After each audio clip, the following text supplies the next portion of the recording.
Praise the Lord. நமது channel வழியாக உங்களை சந்திப்பதிலே நான் மிகவும் மகிழ்ச்சி அடைகிறேன்.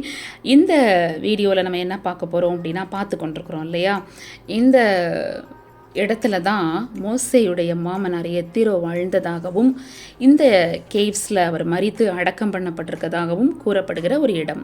இந்த இடத்தின் பெயர் மகேர் ஷுவேப் குகைகள் என்று அழைக்கப்படுகிறது.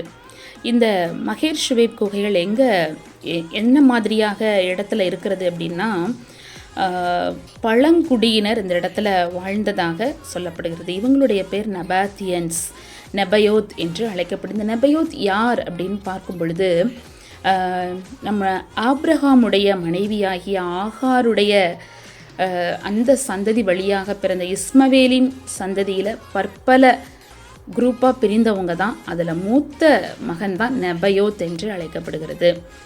அது மாத்திரம் அல்ல, கேத்தூராளுக்கு 6 பிள்ளைங்க இருந்ததாக சொல்லப்படுகிறது. அதில் ஒரு மகன் மீதியான் என்று சொல்லப்படுகிறது. இப்படியாக இந்த வம்ச வரலாறானது காணப்படுகிறது. ஆதியாகமம் 36 ஏசாவின் மனைவியாகிய பஸ்மாத்துக்கு பிறந்த மகன்தான் ரெகுவேல். இந்த ரெகுவேலை நம்ம எப்படி சொல்லலாம் அப்படின்னா, எத்திரோ என்றும் அழைக்கப்படுகிறார். வேதாகமத்தில் ஒவ்வொரு இடங்களில் ரெகுவேல் என்றும் எத்திரோ என்றும் கூறப்படுகிறது. இந்த குகைகளெல்லாம் நீங்கள் பார்க்குறீங்க இல்லையா, இதெல்லாம் தான் இவங்க வாழ்ந்த இடமாகவும் இந்த பழங்குடியினர் என்று கருதப்படுகின்றனர். இப்போ இவங்க இன்னும் இருக்கிறாங்க அப்படின்னு வரலாற்று ஆசிரியர்கள் சொல்கிறாங்க. எந்த இடத்துல இருக்கிறாங்க அப்படின்னா, இந்த இடத்துல வாழலை. இப்போ இருக்கிற இந்த மாடர்ன் டைம்ஸில் இருக்கிற ஜோர்டான் கேள்விப்பட்டிருப்பீங்க இல்லையா, ஜோர்டானியன் அரப்ஸ் அப்படின்னு அழைக்கப்படுறாங்க. இவங்க அரபிக் தான் இவங்க பேசுகிறாங்க. இவங்க அரப்ஸ் தான், ஆனால் அரபிக் தான் இவங்க என்ன பண்ணுறாங்க, பேசுகிறாங்கன்னு சொல்கிறாங்க. இவங்களுக்கு பல பல தெய்வங்கள் இருந்ததாகவும் சொல்லப்படுகிறது. அதில் ஒன்று தான் துஷேரா. துஷேரா அப்படின்னா லார்ட் ஆஃப் த மவுண்டன். இவங்க மண்ணினாலே நிறைய அந்த மண் குகைகளை உண்டாக்கி அதில் டிசைன்ஸ் பண்ணி நீங்கள் இந்த வீடியோவில் பார்க்குறீங்க இல்லையா, இது எல்லாமே பெரிய பெரிய மண் குகைகளாக டிசைன்ஸோட காணப்படுகிறது. நம்ம பார்க்கலாம். இப்போ நமக்கு புரிந்திருக்கும் இல்லையா, அந்த சந்ததியானது எப்படி வந்திருக்கிறது என்பது நமக்கு நன்றாக தெரிந்திருக்கும். இவங்க என்ன மொழி பேசினாங்க அப்படின்னு பார்த்தீங்கன்னா, அராமிக் தான் அந்த நாளில் பேசியிருக்கிறாங்க. நெபாத்தியன் என்று அழைக்கப்பட்டாங்க இவங்க.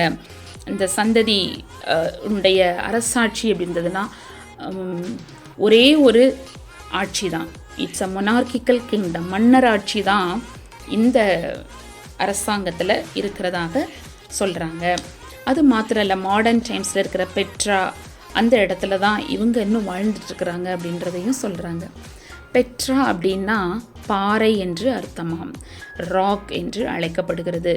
இந்த ஜனங்க இந்த இடத்துல இன்றும் ஒரு குறிப்பிட்ட பகுதியில் இவங்க வாழ்ந்து கொண்டிருக்கிறதாக சொல்லப்படுகிறது. இந்த வீடியோ பார்க்குற இந்த காட்டுறேன் பாருங்கள், இந்த டிசைன்ஸ் எல்லாம் ஆக்சுவலாக என்ன சொல்கிறாங்க அப்படின்னா, சாண்ட்ஸ்டோன் வந்ததுனால நிறைய டிசைன்ஸ் எல்லாம் போயிடுச்சு அப்படின்னு சொல்கிறாங்க. இந்த குகைகள்லாம் பார்க்குறோம் இல்லையா, இதெல்லாம் இந்த சந்ததியில் பிறந்த வாழ்ந்தவங்க இந்த இடத்துல மரித்து அடக்கம் பண்ணப்பட்டிருக்கிறாங்க அப்படின்னு சொல்கிறாங்க. அந்த நாளில் உள்ள கல்லறைகள் இப்படியாக காணப்பட்டிருக்கிறத தான் நம்ம இங்கே பார்க்குறோம். நீங்கள் இந்த வீடியோ பார்த்துருப்பீங்க, என்ஜாய் பண்ணுங்கள். ஒவ்வொரு இடங்களையும் நான் உங்களுக்கு காட்டியிருக்கிறேன். நீங்கள் பாருங்கள், மற்றவங்களுக்கு ஷேர் பண்ணுங்கள். தொடர்ந்து நம்ம சேனலோடு கூட இணைந்திருங்க. Thank you all. Bye bye everyone.